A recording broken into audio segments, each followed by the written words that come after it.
На фото Себастьян Рамирес, легенда мира Python разработки, человек с моржовыми усами, единоличный создатель фреймворка Фастапи и герцог open source разработки. Он работал на ферме, отчислялся из католической школы, болел раком, женился, изучал Data Science, становился бэкэнд разработчиком, выступал на конференциях, откликался на вакансию, где используется разработанный им же фреймворк, вел Twitter, и где-то между этими важными делами он успел стать одним из самых интересных open source разработчиков во всем мире, а также человеком, который на Bassfactory может прокатить половину интернета. Да-да, речь про того самого Тиангала. И если вы знали его только как разработчика Фастапи, то сейчас вы удивитесь. Меня зовут Макс, это канал Pill Lounge, и сегодня я вас проведу через жизнь одного изначально неизвестного колумбийского парня. Не буду затягивать со вступлением, поставьте лайк, подпишитесь на канал, пока не забыли, и поехали. 5 декабря 2018 года. Где-то в Колумбии за обычным компьютером сидит никому неизвестный разработчик Себастьян Рамирес. Его пальцы быстро стучат по клавиатуре, и вот он делает первый коммит в своем новом проекте. Название простое, но дерзкое – FastAPI. В одном из файлов он оставляет скромную, но многообещающую строчку. Fast API Framework. Fast High Performance, Fast to Learn, Fast to Code. Его идея гениальна в своей простоте. Fast API — это современный, быстрый веб-фреймворк для создания API с Python 3.7+, основанный на стандартных аннотациях типов. Быстрый, как Starlet плюс Pydantic, с автодокументацией OpenAPI, валидацией данных и async await. Он верит в свой проект. Он знает, что мир Python разработки устал от громоздких решений, от бесконечной настройки и от сложной документации. FastAPI должен быть другим. Быстрым, элегантным, интуитивным. Идея создать быстрый, легкий, удобный, асинхронный фреймворк драйвит Рамиреса. Себастьян заряжен идеей и готов двигаться только вперед, и мир отвечает ему взаимностью. В начале 2019 года о FastAPI заговорят на Reddit и Hacker News. Появится первая статья на Real Python, и в том же году репозиторий с FastAPI набирает 5000 звезд и попадает в топ-10 лучших Python модулей. FastAPI больше не просто эксперимент. Для многих это революция. Так на глазах у всего Python комьюнити зарождается фреймворк, который будут использовать Microsoft, Uber, Netflix и куча других IT-гигантов. FastAPI практически полностью вытеснит Flask, Sonic, Tornado и отвоюет большую часть популярности у Django, а Себастьян Рамирес станет одним из самых узнаваемых open source разработчиков и великодушным пожизненным диктатором FastAPI. Но обычно рассвету всегда предшествует самая темная ночь. Согласно данным из статьи Keeping an Open Source Mind, Себастьян Рамирес родился в 1989 году в Колумбии. С ранних лет Себастьян ненавидел монотонность. 5 лет, собирая пазл с одноклассниками, он раздражался из-за их метода тыка. Они хаотично перебирали детали, пока не находили нужную. Тогда он предложил распределить кусочки между всеми и проверять их системно. Даже мытье посуды или кормление собак превращалось в задачу по оптимизации. Для меня это почти фобия, смеется он. Если я делаю что-то простое и повторяющееся, я сразу хочу это ускорить или автоматизировать. Рамирес однажды застал маму за сортировкой горы бумаг по алфавиту. Он предложил ей аналоговую версию алгоритма сортировки слиянием. Разбил стопки на мелкие, отсортировал их, затем соединил. Через 30 минут все было готово. Мама была удивлена, но согласилась попробовать, вспоминает он. Тогда я понял, что знание – это сила, способная менять мир даже в самых неожиданных ситуациях. В 7 лет Себастьян Рамирес бросил католическую школу. Не из-за лени или отсутствия интереса к учебе. Как раз наоборот. По словам учителей, он задавал слишком много вопросов. В большинстве католических школ Медельина, Колумбия, религия занимала важное место в программе. Для пытливого ума Рамиреса вера стала почвой для бесконечных вопросов, но, к сожалению, преподаватели этого не оценили. Однажды директор школы вызвал родителей Себастьяна и заявил, что их сын сложный ребенок. Однако дома вместо наказания мальчика ждала похвала. «Ты молодец», — сказали ему. «Продолжай искать ответы». Вскоре после ухода из католической школы семья Рамиреса переехала на небольшую ферму Санта-Элене. Деревушка в часе езды от Медельина. Родители решили, что домашнее обучение подойдет Себастьяну и его младшей сестре Эстефани куда лучше. Ферма, окруженная горами и лесом, стала идеальной средой для воспитания. Семья выращивала овощи и держала 5 веймаранеров, это порода охотничьих собак, несколько кошек и 2 коз, одна из которых была подотчетная самому Себастьяну. Каждый вечер ему приходилось ее ловить. Образование здесь было не теоретическим, а практическим. Дети сажали деревья, мастерили будки для собак, ставили заборы и меняли лампочки.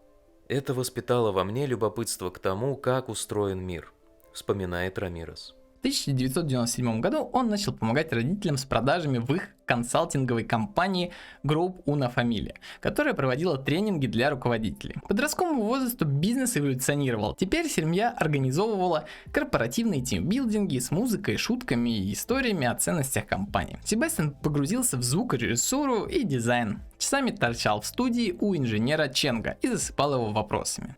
Он звал меня губкой Бобом, потому что я впитывал знания как губка, вспоминает Рамирес.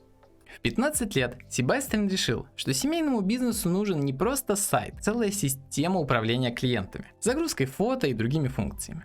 Родители все еще работали с бумажными записями и телефонами, так что он взялся за дело. Он начал с бесплатных онлайн-уроков, но быстро разочаровался в слепом копировании кода. Ему хотелось понимать, как все устроено. Так он открыл для себя HTML, CSS, JavaScript и XML, попутно выучив английский. Возможности казались безграничными. Чтобы учиться в горах, он нашел у отца старый Palm Pilot и загрузил в него документацию и создал что-то наподобие прото-Kindle. Теперь стандарты были у него под рукой всегда.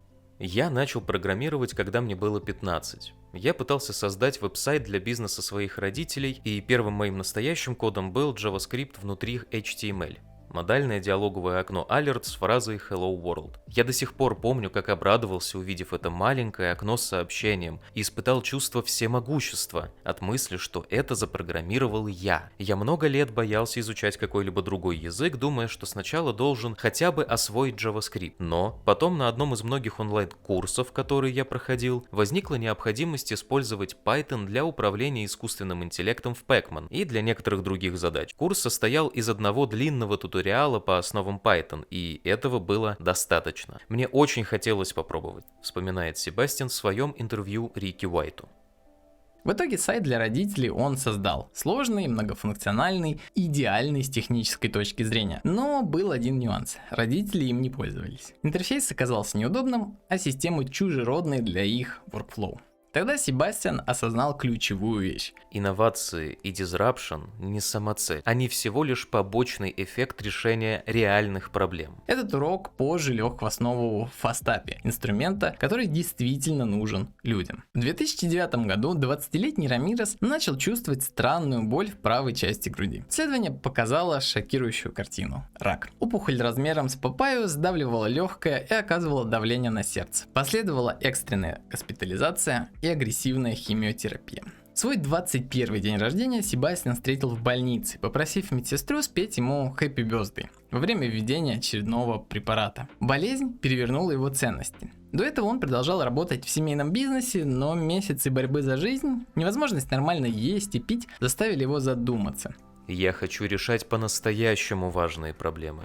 Те, что меняют мир. После завершения лечения сестра показала ему Курсера, платформу онлайн-обучения. Для Рамиреса, все еще слабого, но жаждущего знаний, это стало откровением. Я, парень из Колумбии, могу учиться у лучших университетов мира. Он с головой погрузился в курсы по алгоритмам, машинному обучению, криптографии и искусственному интеллекту, одновременно взяв 8 дисциплин. Это был мой собственный, слегка безумный университет. Смеется он сейчас. В 23 года, несмотря на обретенные знания, он все еще чувствовал себя просто случайным парнем из Колумбии, без диплома. Когда зять предложил ему присоединиться к своей компании по машинному обучению, Рамирес колебался, но в итоге согласился и неожиданно обнаружил, что его навыки востребованы. Умение решать проблемы и глубина знаний быстро сделало его незаменимым. Вскоре он возглавил отдел разработки, и именно здесь зародилась идея Фастапи. Наблюдая, как коллеги изобретают велосипед в каждом новом проекте, Рамирес вернулся к своей детской привычке. как это можно улучшить. Представьте, что вы стоите в длинной очереди в банк или в местный МФЦ, в месте, где царит дух бюрократии. Пока ждете, заполняете форму, но на середине осознаете ошибку и приходится начинать сначала. Когда подходит ваша очередь, сотрудник за столом сонно и невнимательно проверяет ваш бланк, вручную, разумеется. Себастьян Рамирес говорит, что именно так раньше выглядела разработка программного обеспечения. Неэффективно, утомительно и с кучей ошибок. Он создал Фастапи, чтобы упростить этот процесс. С Фастапи вы бы не стояли в очереди, объясняет он. Вы бы сидели с номерком, очередь двигалась бы быстро, а сотрудник помогал бы вам внимательно и чутко, да и форма, которую нужно заполнить, была бы куда понятнее. Так Рамирес объясняет суть Фастапи тем, кто далек от программирования. По сути, это быстрый и простой фреймворк для создания API на Python, самом популярном языке в сфере Data Science, машинного обучения и искусственного интеллекта. Несколько лет исследований, сначала в Колумбии, затем в Дубае, куда он переехал в 2017 году, показали, существующие инструменты не идеальны. Пришлось создавать свой. Но тут его снова накрыли сомнения. Кто я такой? Просто чудак из глуши. Однако мысль «а почему бы не попробовать?» перевесила. Днем он работал в компании зятя, а по ночам и выходные погружался в код. Я сходил с ума от усталости, глаз дергался, палец немел, но это был кайф. В декабре 2018 года, как рождественский подарок разработчикам мира, он выложил первую версию Фастапи на GitHub. Когда ты создаешь что-то, чем пользуются другие, и это действительно помогает им, это ни с чем не сравнимое ощущение. Улыбается он. Это просто прекрасно. До его появления большинство Python фреймворков создавались еще на заре языка, до появления ключевых возможностей вроде Async Await и аннотации типов. Фастапи использовал эти и другие инновации, чтобы сделать разработку удобнее. В отличие от сайта для родителей, на этот раз Рамирес создавал инструмент для себя. Чтобы решить проблемы, с которыми сталкивался при разработке, он сделал ставку на автодополнение кода, мгновенные подсказки об ошибках, сократив объем рутинного кода и помогая находить баги до запуска программы. Обычно технические руководства к инструментам вроде Фастапи написаны сухо, сложно и скупо, оставляя разработчикам разбираться во всем самим. Но Рамирес, вспоминая, как сам учился по открытым материалам, сделал подробнейшую документацию с объяснением не только самого фреймворка, но и базовых концепций. Я хотел, чтобы все было объяснено так, как мне самому хотелось бы в начале пути, говорит он, цитируя Гвидо ван Россума, создателя Python. Код — это в первую очередь способ общения между разработчиками. Рамирес даже нанял дизайнера, чтобы визуализировать сложные моменты. Его цель, чтобы Фастапи был понятен любому. Даже человеку из глубинки без доступа к техническому образованию. Но изначально у Рамиреса была куда более простая цель. Я сделал это для себя, признается он. Фастапи стал ответом на вопросы, которые я задавал себе всю жизнь. Почему все устроено именно так? Как сделать это проще? Как ускорить процесс? Как добиться большего? И главное, как улучшить мир для себя и для других? Концепция open source поначалу казалась ему слишком хорошей, чтобы быть правдой. Я не знал тогда, что 90% мировых систем работают на открытом коде. Но чем больше он погружался, тем больше восхищался ее философией. Люди помогают людям. Это было созвучно его жизни. Он всегда старался делать процессы эффективнее для родителей, соседей и друзей. В интервью Рики Уайту Себастьян вспоминает: на самом деле, я годами откладывал создание нового фреймворка. У меня также была возможность поработать с другими технологиями, с JavaScript и TypeScript на фронтенде, несколькими фреймворками для гибридных приложений, с Electron для десктопа и так далее. Тем не менее, большинство моих проектов, или даже все, были связаны с данными. Data Science, ML и так далее. В какой-то момент у меня в голове сформировалось сочетание фич, которые мне нравились. Я взял их из разных фреймворков, инструментов и даже из других языков и экосистем. Затем я убедился, что у меня были подходящие строительные блоки для создания Фастапи. Starlet для всех веб-частей и Pydantic для работы с данными. Оба имеют отличную производительность и функциональность. И, наконец, я приступил к реализации своего проекта с учетом стандартов, собранной обратной связи от разработчиков, а также некоторых дополнений, например, системы внедрения зависимостей. В 2021 году Себастьян устраивается в Explosion AI, компанию, создавшую популярную платформу обработки естественного языка NLP-библиотеку SpiceEye. Позже он решает покинуть компанию, так как планирует найти способ посвятить большую часть своего рабочего времени Фастапи, Тайпер и другим его open source проектам, а еще консультировать другие команды и компании. Мы слышали о Фастапе повсюду, от крупных компаний вроде Rippling до хакатонов выходного дня. Говорит Лорен Ридер, партнер Sequoia Capital. Когда она и ее коллеги задумались, создая Sequoia Open Source Fellowship, первым кандидатом стал именно Рамирес. В январе 2023 года он стал первым участником программы. Sequoia Open Source Fellowship — это программа поддержки разработчиков открытого ПО Open Source, организованная венчурной компанией Sequoia Capital. Цель — это финансировать и поддерживать талантливых разработчиков, которые вносят значимый вклад в open source проекты. То есть участники получают стипендию, некоторый грант, позволяющий им сосредоточиться на разработке ПО без необходимости искать коммерческую работу. Отбирали туда активных контрибьюторов в open source, разработчиков, чьи проекты имеют значительное влияние на общество, и вообще тех, кто хочет посвятить open source разработке на полный рабочий день. Усилия Рамиреса окупились. Сегодня Фастапи используется в самых разных сферах, от моделирования галактик, разработки лекарств до управления кризисными ситуациями в Красном Кресте и анализа данных COVID-19. Его применяют как гиганты вроде Microsoft, Google и Netflix, так и стартапы.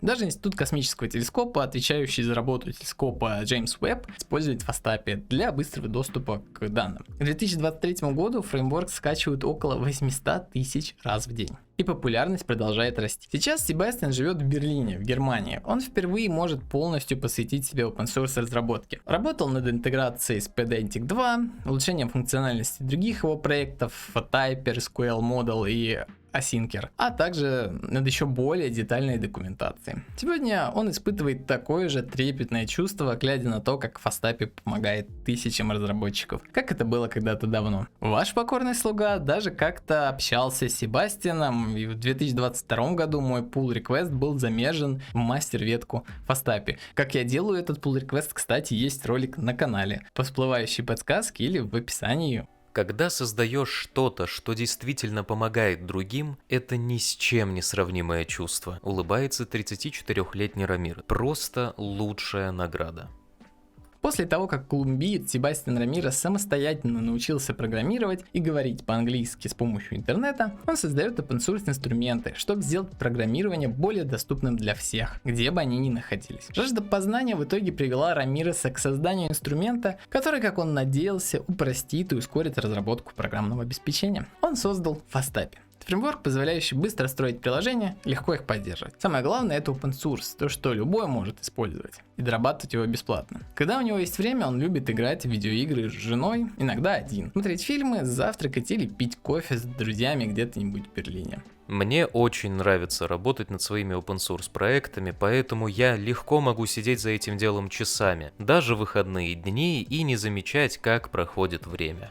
Ну а если это видео было полезным, то обязательно оставляй лайк, подписывайся на канал, делись этим видео с друзьями, а также не забывай про группу ВКонтакте. Там куча всего полезного и интересного, связанного с Python, с программированием в целом. Ну и на телегу подписывайся, там много лайв-материала, каких-то моих мыслей, анонсов, в общем все то, что не попадает на YouTube и ВКонтакте. Давай оставаться на связи, а мы с тобой увидимся уже в следующем видео. Пока!